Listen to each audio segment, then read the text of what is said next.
కాకినాడ నగరంలో గల శ్రీ సంతోషిమాత ఆలయం నుంచి శ్రీ ఘాటీలమ్మ అమ్మవారి ఆలయం వరకు కలశాలతో ఊరేగింపు నిర్వహించారు.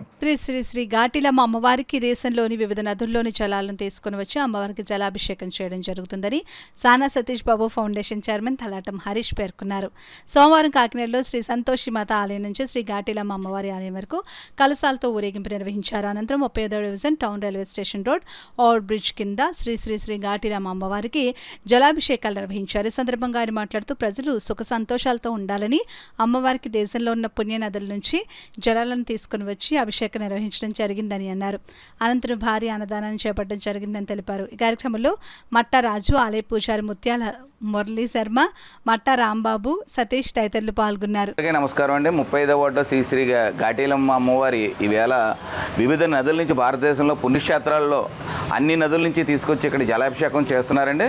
ఇక్కడ మన సంతోషిమాత ఆలయం నుంచి మొదలైన ఈ మామూలుగా ఊరేగింపుగా అమ్మవారిని తీసుకొచ్చి మొత్తం ఇక్కడ ఈ మొత్తం గంగాభిషేకానికి సంబంధించిన నీళ్ళతో వాటితో వీధులంతా ఊరేగింపుగా వచ్చి ఇక్కడ భారీగా వస్తున్నారు.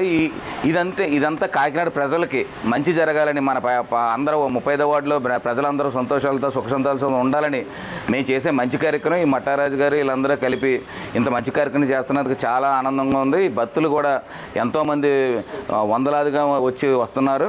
మధ్యాహ్నం 12 గంటకి భారీ ఎత్తున అన్నదానం ఉందండి. 3000 మందికి పైగా.